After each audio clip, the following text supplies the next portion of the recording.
Bryce guys, sa video ito pag-uusapan po natin kung paano mawala yung ating mga violation, paano ma-fix or paano ito ma-resolve guys yung connected entity violation natin guys. Alam ko guys nakaranas din kayo ng violation ito, kaya kung hindi nyo pa alam guys kung paano mag-appeal, paano ito ayusin, paano ito mawala yung ating violation, sundan nyo lang mamaya guys yung ating screen recording kung paano ito mag-appeal para mawala yung ating violation na connected entity violation. So, may tatanong lang ko sa inyo guys kung sino sa inyo nakaranas din ito ng violation guys. Paki-comment sa baba guys kung meron kayong violation din na ganyan. Bago tayo mag-proceed guys, please paki-follow na lang to ang aking Facebook account, Totoo Fred Vlog, at i-share mo na rin yung video natin, i-like at mag-comment ka na rin sa baba guys kung meron kang katanungan. At paki-subscribe na rin guys yung aking YouTube channel na ito, Totoo Fred Vlog din, at i-click ang notification bell para palagi kang updated sa mga bago kong tutorials doon.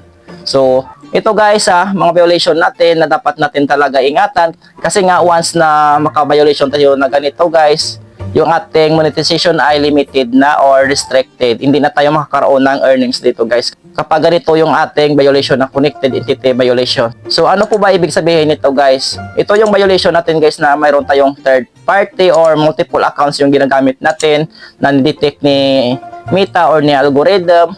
Para maiwasan to guys, dapat iwasan nyo din yung mga activity ninyo na hindi maganda, na suspicious kay Meta or system ni Meta guys na makadetect nito. So ito guys yung paraan para maka-appeal tayo, para ma-fix natin or maayos natin yung ating violation. Okay guys, this is the first step. So meron to kayo mga Google Chrome or mga Google browser, click nyo lang yan and then search nyo yung copyright appeal form. Hintayin nyo lang guys. And then yung unang lumabas po na na link, yan i-click nyo, yung copyright appeal form. So ito yung unang steps natin kung paano mag-appeal ng connected entity violation natin para mawala or maayos natin yung violation natin.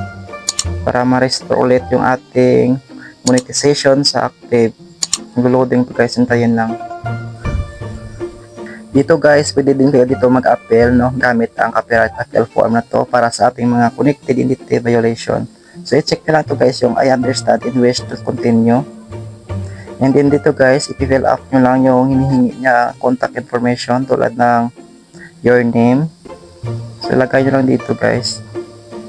Dapat complete name dito ilagay nyo, yung pangalan ninyo mismo. And then yung active email address ninyo. At saka dito guys, dito nyo ilalagay yung mga gusto niyo sabihin, mga message niyo guys. Dito guys, meron akong notes na nagawa Copy-paste ko na lang to at ilalagay ko na rin to guys sa comment section. So ito guys yung ating so basahin lang natin. Subject: request for review monetization violation due to entity connection, possible glitch. Message natin guys: dear Facebook monetization team, I hope this message finds you well. I recently received a notice stating that my profile has lost access to some monetization tools due to a violation by an entity connected to my profile.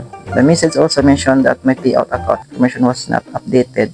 I take Facebook monetization policies very seriously and always strive to comply with all guidelines. I believe this restriction may have been applied in error or due to a system glitch. Especially consider that I have not received any direct violation myself. I kindly request a thorough review of my account and the connected entities to determine if this issue can be resolved. If this was a technical issue or a false flag, I respectfully ask that the restriction be removed and my monetization access restored. Additionally, if the issue is related to outdated payout account information, I would appreciate guidance on how to coordinate with the payout admin to resolve it. So, ayan lang guys, So, ilagay ko lang sa comment section to guys yung ating na-note na message natin. So, dito guys, sa best regards, ilagay nyo lang dito yung full name ninyo at yung Facebook URL ninyo at saka yung mga another po ninyo na page guys na associated sa page name ninyo. And then yung active na email address ilagay din niyo dito guys. Tapos dito sa attachment, ilagay niyo dito guys yung mga violation ninyo na tulad ng connectivity violation, tapos yung inyong earnings na limited or restricted. Flag idea ninyo guys yung mga files ninyo. And then i-check nyo lang guys yung declaration. Please confirm that you wish to complete this form. So i-check nyo yan guys, and then isi-send nyo na lang guys. Ako mismo nakasend na ako. So ayan, ito yung unang step natin guys, no, para mag-appeal tayo sa ating connected entity violation. So ito yung first step. So yung pangalawang step natin guys, yun guys, hindi ko na to isi-send kasi nakapag-send na ako. So ayun na guys yung una nating steps, no, kung paano tayo mag-appeal. Para ma-appeal natin guys, yung pangalawang appeal naman natin ay ito, sundan nyo lang ulit. So yung pangalawang step natin guys ay dito. So back lang natin, and then punta kayo dito sa professional dashboard niyo. Ito guys, pinaka-effective or technique. Hindi ko lang guarantee guys kung ano din sa inyo, to effective din sa inyo, pero sa akin guys is guarantee ko na effective naman, proven, tested ko na to. Pero sa inyo guys, itry nyo lang din kung effective din ito. So yung pangalawa natin na steps ito guys is punta lang kayo sa support, and then report a technical problem, and then dito i-select nyo to include, and then dito guys hanapin nyo lang kung ano gusto nyo na i-report. Just like for example dito guys yung profile natin mismo. So select nyo yung profile, and then dito sa upload from phone, select nyo lang dito yung mga violation na gusto nyo, ganyan, limited. Upload another file, yung connected entity. So ayan guys, and then ilalagay nyo dito guys yung message nyo kanina guys. Same lang sila guys, pero ito yung second step natin para mag-appeal ulit ng connected entity violation natin kung gusto natin talaga guys na mapansin tayo ni Mita agad-agad para ma-replyan tayo guys sa ating problem or masolusyonan agad yung ating concern regarding sa ating violation na to na connected entity violation.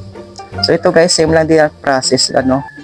So edit nyo lang guys yung disregards na to, yung for your full name, Facebook URL, edit nyo lang yan guys. Ilalagay ko lang sa comment section to guys. Basta ito yung ano natin guys, messages natin.